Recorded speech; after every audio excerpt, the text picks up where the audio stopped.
Hello friends. आज एक कहानी सुनना पसंद करेंगे। हाँ, कहानी। और कहानी सभी को पसंद होती है, तो चलो हो जाइए तैयार और लगा लीजिए हेडफोन ईयरफोन। लगा भी लिए? गुड। तो आज की अपनी कहानी है एक ऐसी लड़की के बारे में जो ख्यालों में रहती है, ख्वाबों में। ये कहानी है एडोलसेंस की,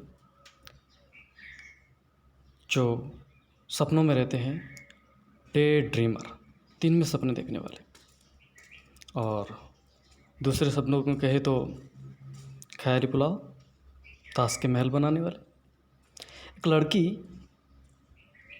जो हमारी कहानी का मुख्य किरदार है, सोफ़ी, एक आयरिश फुटबॉलर डैनी कैसी, जिसके बारे में ख्याल करती है, ख्वाब लेती है। देखिए कहानी में क्या होता है। स्कूल से छूटते ही सोफ़ी जेंसी की बाहों में बाहें डाले जब गली की तरफ जा रही होती है तो बोलती है, जब मैं पढ़ाई छोड़ दूंगी ना तो अपना एक बुटीक खोलूंगी। सोफ, ऐसा करने में पैसा लगता है। तो कोई ना, मैं जुगाड़ कर लूँगी, सोफ़ी ने कहा। पर इसमें टाइम भी लगता है। ठीक है, तो मैं मैनेजर बन जाऊंगी और फिर देखना ये सब कैसे हो जाएगा। तुम्हें मैनेजर कोई नहीं बनाने वाला, तुम्हें मेरे क्वांट की जैसी बन जाऊंगी। लोग मेरी काबिलियत को समझ जाएंगे और मेरे को मैनेजर बना देंगे और फिर देखना मेरे पास पैसा ही पैसा होगा। शहर की सबसे बड़ी दुकान होगी मेरी, सबसे अच्छा बुटीक होगा मेरा, देखना तुम। सोफ़ी जानती थी कि स्कूल छोड़ने के बाद उन्हें बिस्किट की फैक्ट्री में ही काम करना है।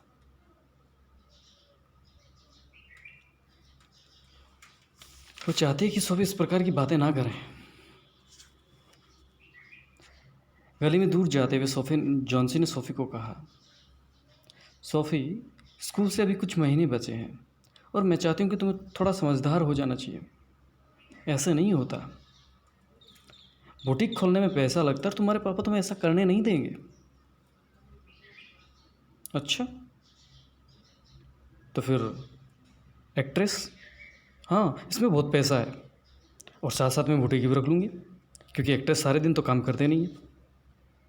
या फिर फैशन डिज़ाइनर, तुम तो जानती हो, कुछ ऐसा ही काम।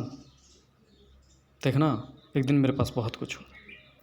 और ऐसे ख्वाबों में खोए खोए जॉन्सी को पीछे छोड़ते हुए घर की तरफ आगे बढ़ जाती है।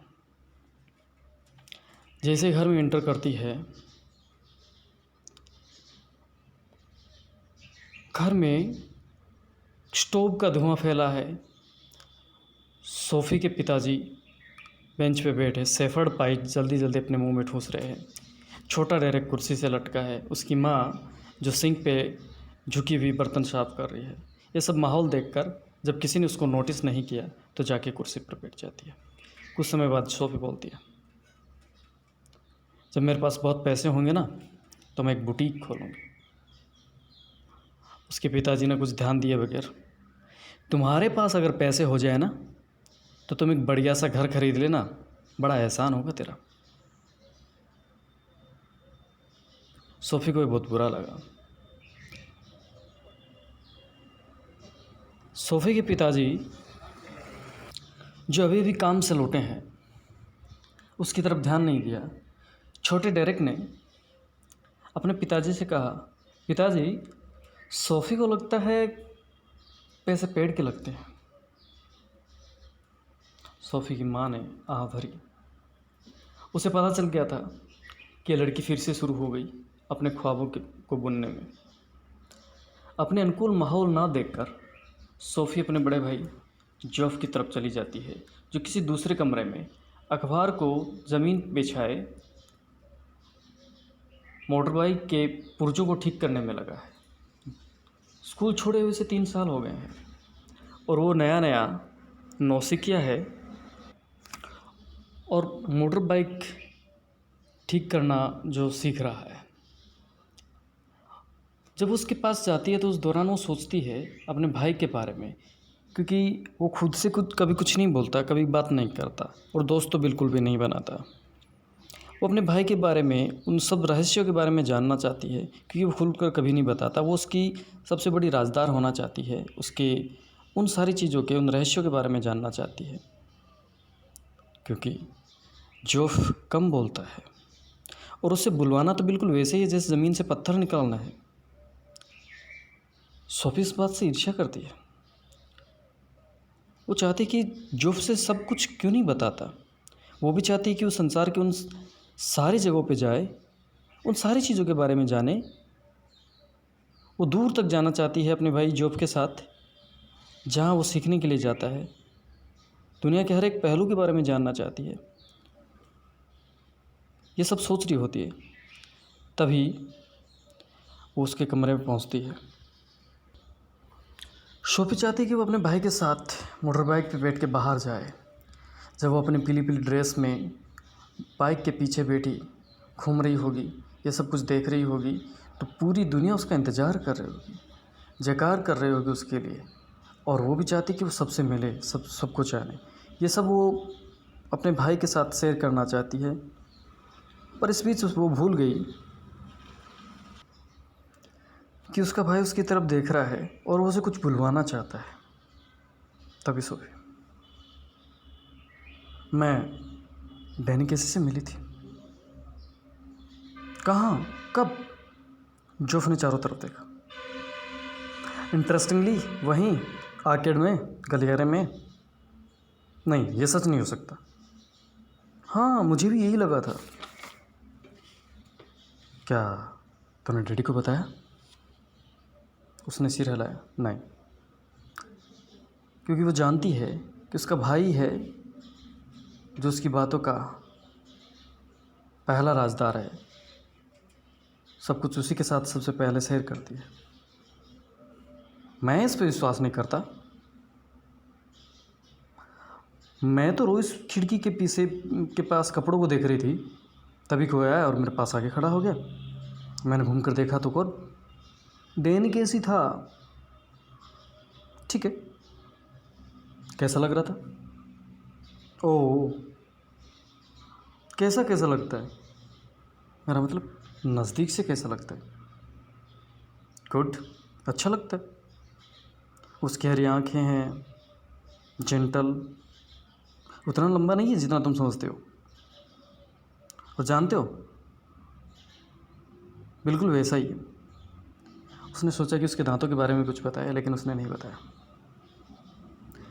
दोनों भाई बहन जब कमरे के अंदर प्रवेश करते तो साबुन की खुशबू से पता चल रहा था कि उसके पिताजी नहाकर आ गए हैं। उन्होंने टीवी ऑन किया और देखने लगे। तभी जोफ सोफ़ी डैनी केसी से मिली थी। मेज़ पे बैठी हुई सोफ़ी छटपटाई। उसके पिताजी ने अपनी मोटी गर्दन उसकी तरफ घुमाया और बड़े ईर्ष्या के भाव से उसकी तरफ देखा। जोफ ने कहा, ये सच है? उसके पिताजी ने कोई जवाब ना देते हुए सिर्फ टीवी की तरफ देखते रहे और बोले, हाँ, मैं भी एक बार ऐसे आदमी से मिला था जो टॉम फेनी से मिला था। हाँ, आपने बताया था, जोफ ने कहा। किसी दिन डैनी केसी भी उतना ही अच्छा हो सकता है, उससे भी अच्छा। अब वो सबसे अच्छा है। हाँ, सबसे अच्छा हो सकता है अगर शान शौकत, ये रुतबा अगर उसके सर न चढ़ जाए। उसे भी और ठीक होना चाहिए। आजकल के जो यूथ लोग जो हैं, उनमें भटकाव बड़ा है। वो कुछ ऐसा नहीं करेगा। वो देश की टॉप टीम में है, फिर भी बहुत छोटा है ये। मुझसे तो बड़ा ही है। नहीं, पहले नंबर की टीम के हिसाब से छोटा है। आप उम्र के हिसाब से किसी की योग्यता नहीं देख सकते। मेज़ पे बैठे बैठे सोफ़ी ने, डैनी कैसे एक दुकान खरीदने वाला है। उसके पिताजी ने बुरा सा मुंह बनाया। तुम्हें ये किसने कहा? उसने बताया मुझे। तुम्हें बताया? उसके पिताजी कुछ बड़बड़ाते हुए। ये तुम्हारी सिर्फ काल्पनिक कहानियां हैं। ये उसे आर्केड में गलियारे में मिली थी, जोफ ने उसे बताया। तुम किसी दिन इन्हीं बातों की वजह से परेशानी में पड़ जाओगी लड़की, उसके पिताजी ने गुस्से में कहा। जोफ जानता ये सच है। तुम जानते हो ना जोफ, सोफी ने कहा। वो तुम्हारा विश्वास नहीं करता, अगर वो चाहेगा तो भी नहीं। अब हम चलते हैं जोफ के कमरे की तरफ, जिसमें यूनाइटेड स्टेट टीम की पोस्टर चारों तरफ लगे हैं। टेबल लैम्प की रोशनी उन पे पड़ रही है और सबसे युवा डैनी कैसी, जिस पे भी पोस्टर पे लाइट जो है उसे आप देख सकते हैं। सोफी अपने भाई से कहती, वादा करो कि तुम किसी को नहीं बताओगे। बताने को कुछ है ही नहीं। वादा करो जॉफ, डैडी मुझे मार डालेंगे। सिर्फ तब ना जब ये कुछ सही हो। प्लीज जॉफ। ओ गॉड सोफी, तुम अभी स्कूल में पढ़ती हो, तुम अभी बच्ची हो। डैनी कैसी के पीछे लड़कियां पागल हैं, बहुत लड़कियां उसके पीछे लाइन लगी है। नहीं, ऐसा कुछ नहीं है। तुम्हें कैसे पता? उसने मजाक उड़ाया। उसने मुझे बताया, ऐसा नहीं है। ओह, तो कोई लड़का लड़की को ये बताएगा ऐसा नहीं है? अच्छा, नहीं वो बहुत शांत है। इतना भी नहीं है जितना तुम्हें लगता है, जॉफ ने ऐसे कहा। ऐसा कुछ नहीं है, बात मैंने पहले शुरू करी थी। मैंने पहचान लिया था उसे। मैंने पूछा, excuse me, aren't you Danny Casey? वो थोड़ा सरप्राइज हुआ। Yes of course. और मैं जानती थी। हाँ, उसका लहजा भी बिल्कुल वैसा ही था जैसे टीवी पे हम देखते हैं, बिल्कुल वैसा ही। तो मैंने डायरेक्ट के लिए ऑटोग्राफ मांगा,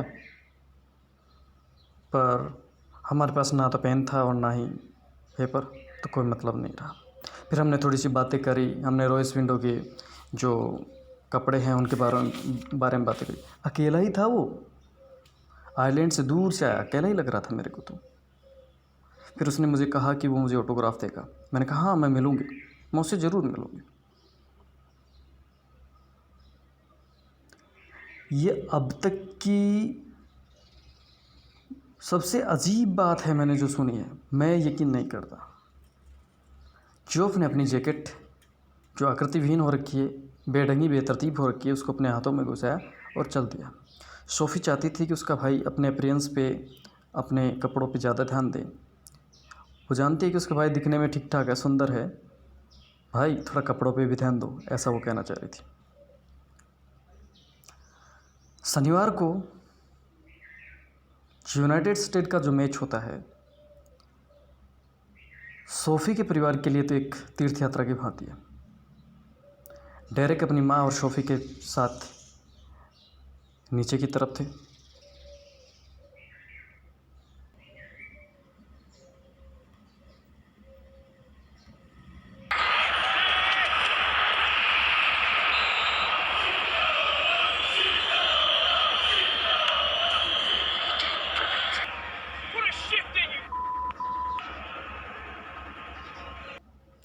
ये सब देखकर सोफ़ी बहुत ही उल्लासित हुई, बहुत प्रसन्न हुई कि उसका पूरा परिवार डैनी कैसी को पसंद कर रहा है। बस में किसी ने कहा, काश डैनी कैसी कोई अंग्रेज होता। सोफ़ी और अपनी माँ के साथ घर लौटते हुए डेरेक ने कहा, आयरलैंड विश्व कप जीतेगा।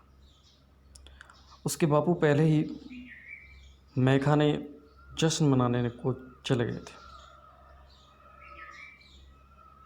और अगले सप्ताह जॉन्सी जब सोफ़ी से मिलती है, ये क्या चल रहा है जो तुम बताती रहती हो? क्या? किस बारे में? तुम्हारे जॉब ने हमारे फ्रेंड को बताया कि तुम डैनी कैसी से मिली थी। ये कोई जांच की बात नहीं है, ये कोई तहकीकात की बात नहीं है, कुछ ऐसे ही था। सोफ़ी चौंक गई जब उसे लगा कि जॉन्सी जानना चाहती है। ओह, वो क्या? हाँ, वही। अच्छा, मैं मिली थी। क्या तुम सच में मिली थी? ज़मीन की तरफ देखकर थोड़ा गुस्सा करते हुए उसने कहा, भाड़ में जाए जॉफ और भाड़ में जाए जेंसी। ये जॉफ और जेंसी की बातें मेरी बातें नहीं हैं। कुछ भी सीक्रेट नहीं रहने दिया, कुछ भी पवित्र नहीं रहने दिया, कुछ भी राज नहीं रहने दिया। ये सब बकवास है, ये सब जॉफ की बातें हैं, मेरा कुछ नहीं है। कुछ भी सीक्रेट नहीं रहने दिया, कुछ भी ठीक नहीं रहने दिया। ऐसा करके वो निकल जाती है। तो जेंसी बोलती है, मैं इसे राज ही रखूँगा सोफ़ी, तुम जानती हो ये सब, मैं इसे राज ही रखूँगी। मैं किसी को नहीं बताना चाहती। मेरे पापा को चल जाएगा तो फिर से पापा को पता चल जाएगा तो फिर से पुराना झंझट शुरू हो जाएगा। झंझट? मुझे तो लगता है तुम्हारे पापा बड़े खुश होंगे, उन्हें अच्छा लगेगा।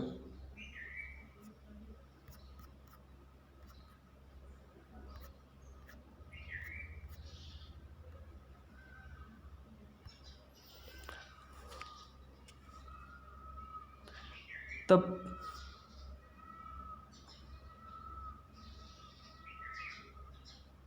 ये बिल्कुल छोटी सी बात थी जॉन्सी। हम मिले थे, मैंने ऑटोग्राफ मांगा और हमारे पास पेन और पेपर नहीं था, तो उसका कोई फ़ायदा नहीं हुआ। जोफ ने क्या पता?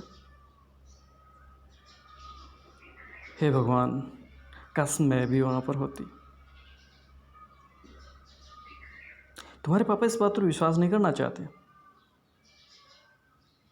तुम जानते हो कितनी बड़ी मुसीबत हो जाएगी। और मैं नहीं चाहता मेरे घर के पास कोई लाइन लगाए और ये वो डैनी कैसी वाली बात क्या थी ये पूछते रहे। पापा मार डालेंगे मेरे को, कत्ल कर देंगे मेरा। और मेरी माँ का क्या हाल होता है जब झंझट होता है। सौब तुम मेरे पे यकीन कर सकती हो, जेंसी ने धीरे से कहा। सीन चेंज होता है।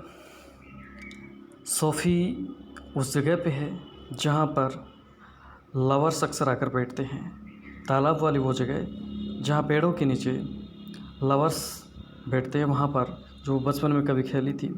शाम हो गई है, थोड़ा अंधेरा है और रोड के दूसरी तरफ जो रोशनी चमक रही है उसके मन में थोड़ा थोड़ा उदासी कापन है और वो इंतज़ार कर रही है अपने डैनी कैसी का। वो सोच रही है कि वो आएगा। शायद मन में ख्याल भी कुछ इसी प्रकार के हैं। आओगे जब तुम साजना, अंगना फूल खिलेंगे, बिल्कुल कैसे कुछ ऐसा ही सोच रही होगी। तो वहाँ पर वो बैठी होती है और सोच रही होती है मन ही मन कि हवा का झोंका चलेगा, डैनी कैसी सामने से जब आ रहा होगा, वो धीरे धीरे चलता रहेगा, सामने वो आ रहा होगा, लेकिन ऐसा कुछ नहीं होता है। उसके विचार बदल जाते हैं धीरे धीरे, उसके अंतर्मन में बदलाव होने लग जाते हैं।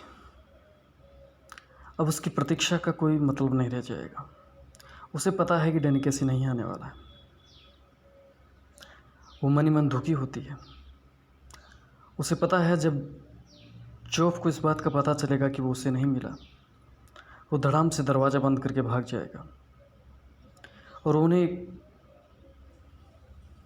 खुश नहीं कर पाएगी, वो उन्हें कुछ नहीं बता पाएगी, क्योंकि उन्होंने लोगों ने शक किया था उस पर कि वो डैनी कैसी से रॉयस विंडो में नहीं मिली थी। ये सब सोच रही होती है और भारी कदमों से जब वो घर की तरफ लौट रही होती है तो उसने पाया कि पब के पास सीढ़ियों में उसके पिताजी की साइकिल खड़ी है। तो थोड़ा सा खुश होती है कि चलो घर पहुंचते पहुंचते उसके पिताजी तो वहाँ पर नहीं होंगे।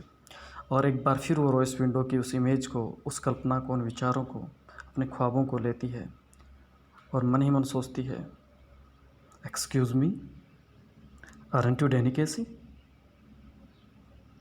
वो थोड़ा शर्माता सा, चेहरा उसका लाल सा हो जाता है। Of course I am Danny कैसी। मैं और मेरे भाई और मेरे डैडी हम हर सप्ताह हर शनिवार आपका मैच देखते हो। You are really great. Oh good, that's good. मैं जानना चाहती हूँ, क्या आप मुझे ऑटोग्राफ साइन करेंगे? उसकी आंखें बिल्कुल उसकी आंखों में है, बिल्कुल सामने। ये नज़र जब उस नज़र से मिली तो इस नज़र ने उस नज़र से बयान किया, बिल्कुल वो बात। उसकी नाक थोड़ी ऊपर उठी हुई है, उस पर कुछ धब्बे हैं। जब वो मुस्कुराता है तो मुस्कुराता और शर्माता है तो उसके छिछले दांत दिखाई देते हैं। उसकी आंखें हरी है, बिल्कुल जेंटल है। जब वो सीधे देखता है तो उसकी आंखें टिमटिमाई जाती है, बिल्कुल डरी हुई, एक हिरन के बच्चे की भांति। और वो निगाह हटा लेती है ताकि वो उसके खूबसूरत बदन को देख सके।